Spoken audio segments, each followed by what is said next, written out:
Good morning বন্ধুরা, সবাই কেমন আছো? আশা করি ভালো আছো। আমিও আছি মোটামুটি।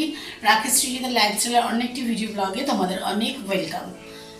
চলো আজকের ভিডিও শুরু করব। তার আগে বলে দিই, ভিডিও ভালো লাগলে ভিডিওতে লাইক করতে হবে, চ্যানেলটাকে সাবস্ক্রাইব করতে হবে, আর নোটিফিকেশনে বেলটা অলে ক্লিক করে পরের ভিডিও যাতে তাড়াতাড়ি তোমরা দেখতে পাও, সবার আগে দেখতে পাও, তার জন্য নোটিফিকেশনে বেলটা অলে ক্লিক করে দিতে হবে। চলো তাহলে আজকের ভিডিও শুরু করি। আজকের কি করি কি না করছি সবটাই তোমাদের সাথে জানাবো, তোমাদেরকে শেয়ার করবো। চলো, দেখো চিনি কিন্তু টিউশন থেকে পড়ে চলে এসেছে, আর আমিও কিন্তু ঘুম থেকে উঠে গেছি, একটু দেরি হয়েছে উঠতে, ঘরের সমস্ত কাজও করতে হয়েছে। তো আপাতত চাল ভেজাবো, এই দেখো আপাতত চাল ভেজাবো, চাল ভেজাবো। আর কী কী রান্না হবে সেটাও ওদের সাথে শেয়ার করবো। আমি রান্নাঘরে এসে গেছি, ঘরের ঘুম থেকে উঠে ঘরের একটু কাজ ফাজ সেরে বিছানা গুছিয়ে আমি চলে এসেছি রান্নাঘরে। চালটা ভিজিয়ে নিই।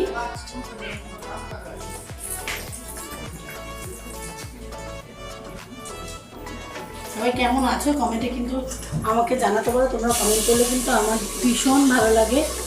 আর এখন দেখো চিনি মুখের মধ্যে একটু বেসন মাখার চেষ্টা করছে।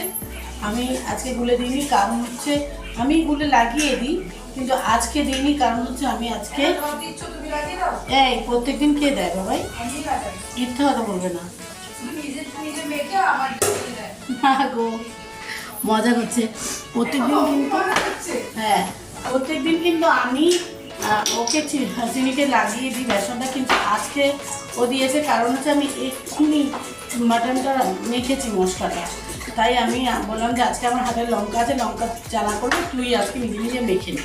আর আমি প্রত্যেক দিনই কিন্তু চাল এরকম ধুয়ে চাল কিন্তু আমি ভিজিয়ে রাখি, তাহলে ভাতটা অনেক ভালো হয়। আর অ্যাকচুয়ালি আমরা যে চালের ভাতটা খাই না, সেই চালটা ভিজিয়ে রান্না করে চালটা অনেকটা বড় হয়। আমার মনে হয় প্রত্যেক সব চালই ভিজিয়ে রান্না করলে একটু সেটা রান্নাটাও ভালো হয়। আর চালটা এমনি রান্না করলে যতটা না বড় ভাত হয়, কিন্তু ভিজিয়ে রেখে কিছুক্ষণ তারপর যদি তুমি রান্না করো তাহলে ভাতটা কিন্তু একটু বড় বড়ও হয়। এটা আমার মনে হয়, জানি না এটা আমার পার্সোনাল চিন্তা ভাবনা, ঠিক না ভুল জানি না, তবে আমার চালটার ক্ষেত্রে কিন্তু একদম সঠিক। যারা দেবভূমি গোল্ড চাল খাও তারা কিন্তু একটু ভিজিয়ে রাখবে, 8 ঘন্টা বা 1 ঘন্টা ভিজিয়ে রাখার পর চালটাকে ভালো করে ধুয়ে ভালো পরিষ্কার জল দিয়ে 1 থেকে 8 ঘন্টা ভিজিয়ে রাখবে, তারপরে ভাতটা রান্না করবে। ভাত রান্না করতে সকলেই জানো, তো ভাতটা রান্না করবে, দেখবে ভাতটা কিন্তু অনেকটা বড় হয়। এটা তোমরা যারা খাও তারা এটা কিন্তু একবার করে দেখতে পারো, যে এইভাবে করলে ভাতটা কিন্তু অনেকটা বেশি ভালো হয়। তো চলো আজকে কি রান্না হবে সেটা চটপট দেখিয়ে দিয়ে দিই। আমি সব কিন্তু কেটে নিয়েছি, এই দেখো কাটা কিন্তু হয়েছে। উচ্ছে দিয়ে আলু দিয়ে ভাজা হবে, আমের চাটনি হবে, আর এখানে মাটনের জন্য পেঁয়াজ আর হচ্ছে টমেটো কেটে নিয়েছি। আর আলুও কিন্তু আমি বেশি খাই না, যেহেতু আমরা 3 জন মানুষ, 1 পিস আলু এক্সট্রা আছে, আলু দিয়ে কেটে নিয়েছি। আর এখানে আদা রসুনও কাটা হয়ে গেছে, এটা জাস্ট একটু পেস্ট হবে। আর এই দেখো মাটনটা আপাতত মাখিয়ে রেখেছি, এর মধ্যে এখনও আদা রসুন পেস্ট পড়বে, তারপরে এটা রান্না হবে। আর এই দেখো বললাম না ভাতের চাল ভেজানো, প্রত্যেক দিনই কিন্তু আমি ভাতের চাল ভিজিয়ে নেব। তাহলে চলো দেখিয়ে দিলাম কী কী রান্না হবে, সেগুলো আগে রান্নাটা করে নিই, তারপরে ঘরের কিন্তু কাজও করতে হবে। ওইদিকে দেখো বর কিন্তু এসি জালি কি বলে এটা, ফিল্টার, হ্যাঁ এই যে এসির ফিল্টারটা পরিষ্কার করেছে, ধুয়েছে। ও এখন ওটা একটু পাখার তলে শোকাবে, অনেক কিছু করতে হয়, আমি এসব খাই না। আর এদিকে চিনিয়ে দেখো, আর লাইটটা জ্বেলে নিই, এই দেখো চিনি এখন ব্যাগ মেখে ফর্সা হওয়ার জন্য বসেছে। একদমই আমি ফর্সা হওয়ার জন্য বসিনি, সবাই খুব ভালো মতো, সবাই না যারা আর কি ইউজ করে তারা ভালো মতো জানে যে বেসন মাখলে কেউ ফর্সা হয় না। সব থেকে বড় কথা বেসনটা আমাকে আমার মাই মাখানো শিখিয়েছে। হ্যাঁ আমি বললাম একটু মা, ছোটোবেলাতে দেখতাম বাড়িতে যে বড়রা বলতো বেসন মুসুর ডাল এইসব মাখলে নাকি মুখে অনেক গ্লো করে, মুখটা স্কিনটা ভালো থাকে। হ্যাঁ ওর স্কিনটা এমনি গ্লো করে, এটাও ঠিক, আমার বললে হয়তো করবে না। হ্যাঁ তোমরা আবার কেউ নজর দিও না, আমার মেয়ের স্কিন কালো হতে পারে কিন্তু স্কিনটাও অনেকটা ভালো, কিন্তু ভালো ছিল না গো, এত ব্রণ হয়েছিল, মনে আছে মাম্মা? ওর এত ব্রণ হয়েছিল, সবার হয় যখন একটা একটা এজ থাকে, সব ছেলে মেয়েদের সবারই হয়, এখন পিউবার্টি হিট করে, কিন্তু তখন এই জিনিসটা হয়। আমার কোনোদিন ব্রণ হয়নি। আর তুমি ভাই কলকাতা। ওর পাপার হতো, ওই জন্যই ওর হয়েছে। ওর পাপার হয়েছিল ছোটবেলায়, ওরও হয়েছিল ছোটবেলায়। তখন কটা বাজে, কত বয়স হবে? তখন কত বয়স হয় বল? কোন ক্লাসে পড়িস? অ্যারাউন্ড ক্লাস 7 তো পড়ি। 6-7 যখন ওর বয়স, তখন ওর গাল ভর্তি না পুরো ব্রণ হয়ে গেছিল 2 বার। তারপর আমরা একটা হ্যাঁ ওই তো এটা নম্বর ওই দোকানে লাগে না নাড়নি না তোমার মোছা না পরিষ্কার না মোছা আর পরিষ্কার হলে বাইরে আলনাতে গামছাটা এটা নিয়ে নাও। কি বলছিলাম জানি, ওর গাল ভর্তি না থোকা থোকা ব্রণ হয়ে গেছিলো। তারপর আমরা একটা স্কিনের ডাক্তার দেখিয়েছিলাম, এত ভালো ছিল, কিছুই কিন্তু চিনি ইউজ করেনি, শুধুমাত্র একটা ফেস ওয়াশ। গিয়েছিল অনেক কিছু, কিন্তু চিনি কিছুই, হ্যাঁ চিনি সেরকমভাবে কি ক্রিম ট্রিমের মতো ইউজ করে না, কিছুই মাখে না বলতে গেলে। তো ওইটা মেখে ওই ফেস ওয়াশটা দিয়ে ওর খুব উপকার হয়েছিল। তারপর থেকে আস্তে আস্তে পুরো মানে ব্রণ ভ্যানিশের মতন ভ্যানিশ হয়ে গেছে, কোনো গোটা ফোটা সেরকম আসেও না। এখন আমার দেখেছো কোনো গালের মধ্যে কোনো দাগ নেই, দেখো। আচ্ছা, ফ্ললেস স্কিন না, ফ্ললির জন্য বলছি না, আমার দাগ নেই, কারণ আমার কোনো ব্রণ হয়নি। ব্রণ হলে এরকম গর্ত গর্ত হয়ে যায়। আমার তো গত নেই, আমার তো কত ব্রণ হয়েছিল। তোর তো ছোটো ছোটো হয়েছিল, কিন্তু অনেক হয়েছিল। অনেকে না বড় বড় হয়, যারা অনেকে জানো তোমরা যে ব্রণ হলে এরকম গর্ত গর্ত হয়ে যায়। তো আমার মুখে দেখো কোনো গর্ত নেই, প্লেন একদম। আর চিনির মুখেও আপাতত প্লেন আছে। ছোটোবেলায় একটা বাসি দেখাটা কেটে গেছিলো, সামান্য একটুখানি কেটেছিল গো, সেই দাগটা একটু রয়ে গেছে চিনির মুখে, আর কিছুই কিন্তু চিনির মুখ নেই। মুখটা কিন্তু মিষ্টি, আচ্ছা, পান পাতা ভেজে বেরিয়ে যায়, শুধু একটু কালো। বেসন মেখেছি না, ভেজে বেরিয়ে যায়। হ্যাঁ, তাও আস্তে আস্তে একটু পরিষ্কার হয়ে হয়তো যেতেও পারে। বকছে না। আর আমি তো আচ্ছা, আমি একটা স্টোরি দিয়েছিলাম ফেসবুকে। আগে আমারটা বলো। আমি ফেসবুকে একটা স্টোরি দিয়েছিলাম, আমার মা ওকে আমি কেন বলেছি সেটা শোনো। ও একটা ফেসবুকে স্টোরি দিয়েছে, এমন একটা ফিল্টার দিয়েছে পুরো কালো লাগছে, অন্ধকারে ফটো তুলেছে। হ্যাঁ দেখা অন্ধকারে ফটো তুলি না, ফটো তুলির ট্রেন্ডটাই ওরকম। আমি জানি না বাবা, আমি তো জানি যে ফটোটা পরিষ্কার হবে, একটু ফর্সা ফর্সা লাগবে, সেই ফটোই মানুষে দেয়। এরা আবার আজকালকার দিনে কি কালো কালো ফটো দেয়, আমার বাবা ভালো লাগে না। যাই হোক, এবার তোমরা দেখবে ওই ফটোটা দিয়েছিল। আমি বলেছি বাবা কি কালো লাগছে রে তোকে, এটা আমি লিখেছি মানে স্টোরি থেকে সে মেনশন করে লেখে না ওইটা থেকে। আর আমি একটা ফটো দিয়েছি কালকে, পরশু দিন ওই দিনই যেদিনকে আমি দিয়েছিলাম সেটা কালকেও তো লিখেছিস। কালকেরটা তো লিখেছি আগে। হ্যাঁ, এবার ওই দিনই একটা আমি একটা স্টোরি দিয়েছি, ও দেওয়ার অনেক পরে আমি স্টোরিটা দিয়েছি, আমি ভাবিও নি। ও আমাকে লিখছে বাবা তোমাকে কি ফর্সা না, লাগছে। ওটাই না, আমাকে লিখেছে ইস কি কালো, আমি লিখেছি উফ কি ফর্সা। হ্যাঁ, এরকম লিখেছে আমাকে। চিন্তা করো, কোনো মানে আছে? তো চলো, সকাল সকাল মা মেয়ের অনেক গল্পই তোমরা শুনে নিলে। ফটোটা আর পাচ্ছে না মনে হচ্ছে খুঁজে। কালকে টিয়া পাখি সেজেছিল। আমি কালকে একটা ফটো দিয়েছি। কালকে আমি একটা সবুজ আর একটা স্টোরিতে আমার এই যে আমি এই পিকচারটা দিয়েছি, এটাতে এটা অন্ধকারে তোলা, তাই জন্য এরকম লাগে আমাকে। মানে হাস অন্ধকারে তোলা বলে কিনতে পারে। This is the style of the picture, this is the way aesthetic picture we can take. रहने दे बेटी, हमें वो काली वाली पिक्चर नहीं देखना पड़े बाबा। छोटे मोटे आदमी दिए তো চলো, চিনি এরকমই করতে থাকে, একটা কেলে ভূত। তো চলো এখন রান্নাঘরে যাই, না হলে কিন্তু দেখে যাবে অ্যানিমিয়া ফ্যাকাশে ভূত। অনেক গল্প করে নিয়েছি অ্যানিমিয়া ফ্যাকাশে ভূত। এ ফর্সা না, ঠিক আছে, গায়ে রক্ত নেই, তাই এরকম অবশ্যই। এরকম সাদা পাটালি। যারা আঙুর ফল খেতে পারে না তারা আঙুর ফলকে কি বলে? চলো টাটা, আপাতত কাজে যাই, অনেক গল্প করে নিলাম সকালবেলায়। বন্ধুরা, সমস্ত কাজ কমপ্লিট করে নিয়েছি। এই দেখো, ঘর কিন্তু পুরো গুছিয়ে নিয়েছি। আর চলো রান্নাটা কেমন কমপ্লিট করেছি তোমাদের সাথে শেয়ার করি আজকে।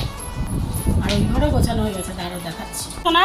কোথা দিয়ে দেবো না থাকলে? এই দেখো, এই ঘরও পরিষ্কার হয়ে গেছে। চিনি এখন বাইরে একটু আছে। ঠাকুর পুজোও হয়ে গেছে আজকে।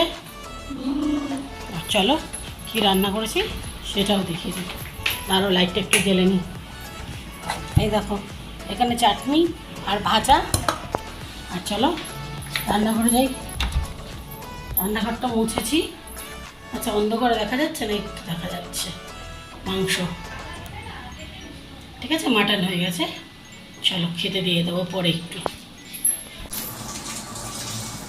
এখন প্রায় ঘড়িতে এই দেখো 2:10। এবার আমি স্নান করব, তারপর খেতে দেবো। সমস্ত কাজ হয়ে গেছে। আজকে সানডে, বড় বলবে সানডে ফান্ডে।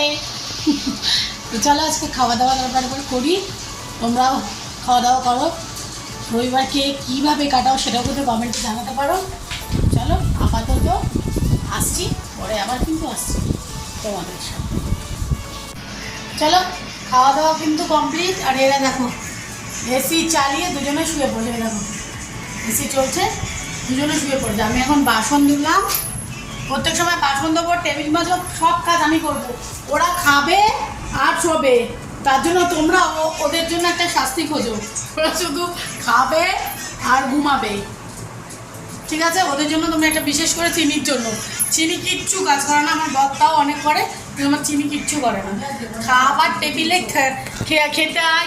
খেতে আয় করে মানে তুমি গলা শুকিয়ে ফেলবে, তাও আসতে চায় না, শুয়ে আছে। দেখো দুজনে কিচ্ছু জানে না। চলো ইগনোর করলো, ঠিক আছে, আমাকে ইগনোর করলি, আমাকেই দরকার হবে। আমিও তাহলে একটু শুই, ভাত বাঙালি, হ্যাঁ বাঙালি তো ভাত ঘুমাবে এখন। বাঙালি ওই যে শুয়ে পড়েছে, 2টো বেতো, এবার আমিও শুয়ে পড়বো, 3টে বেতো হয়ে যাবে আমাদের ঘরে। বেতো না, ঠিক আছে, চলো একটু রেস্ট নিই, তোমরা একটু রেস্ট নাও, দেখা হবে একদম সন্ধ্যাবেলায়। লাইটটা একটু বন্ধ করেছি বলে কিরকম করে উঠলো, দেখলে তো কেকিটার মতো। চলো বন্ধুরা, ঘুম থেকে উঠে পড়েছি, উঠে আমি কিন্তু সন্ধ্যাটা দিয়ে দিয়েছি, ঠাকুর পুজো দিয়ে দিয়েছি, সন্ধ্যা পুজো হয়ে গেছে, ঠাকুর বাসন নামাবো। আর চিনি এখন এই দেখো আবার কি করলো, চুলটা খুলে দিয়ে একটু সুন্দর হওয়ার চেষ্টা করছে, পড়তে বলবে, আদৌ কিন্তু সুন্দর এখন না, এই দেখো। হ্যাঁ হ্যাঁ, তো এখন একটু পড়তে বসবে, আর আমি এদিকে চা বসিয়েছি। আর ও এখনো বিছানা থেকে উঠতেই পারছে না, এখনো শুয়ে আছে। আর আমি দেখো চা বসিয়েছি, এই দেখো চা হচ্ছে, চা হোক, চা খাবো। চল বন্ধুরা, আজকে কিন্তু ভিডিও এখানেই শেষ করব। কাল কিন্তু সন্ধ্যাবেলায় আমরা ফ্রিজটা দেখতে গেছিলাম না,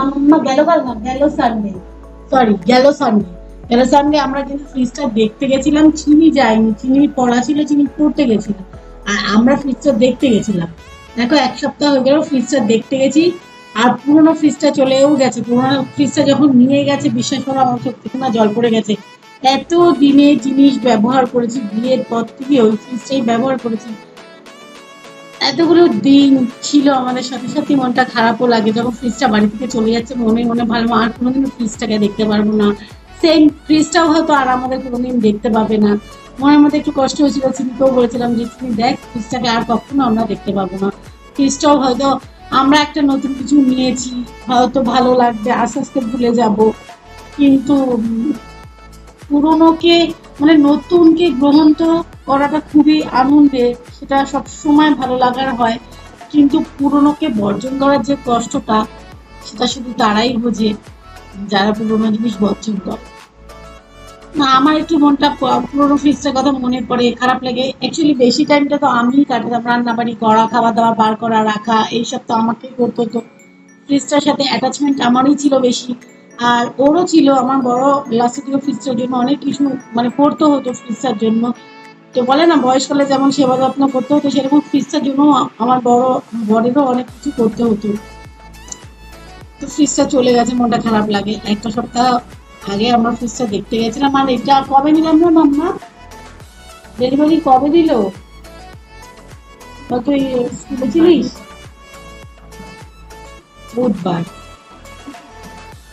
বুধবারে ফ্রিজটা চলে গেছে, খুব মনটা খারাপ হয়েছে। যাই হোক, বুধবার কি বৃহস্পতিবার, এই উইকেই বুধবার, আমি জানি না।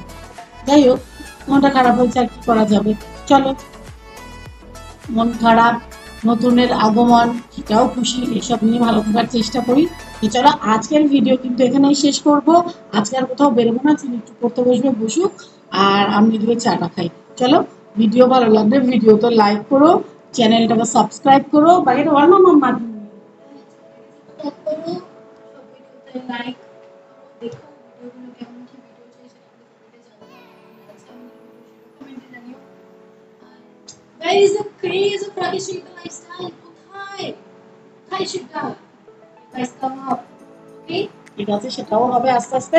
চলো তাহলে, ভিডিও ভালো লাগলে ভিডিওতে লাইক করো, চ্যানেলটাকে সাবস্ক্রাইব করো, আর নোটিফিকেশন বেলটা অলে ক্লিক করে দিয়ে পরবর্তী ভিডিওগুলো যাতে সবার আগে তোমরা দেখতে পাও তার জন্য নোটিফিকেশনের বেলটা অলে ক্লিক করে দেবে।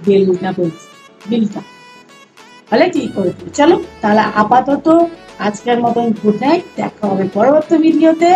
ততক্ষণের জন্য ভালো থাকো, সুস্থ থাকো। Good night. Good night.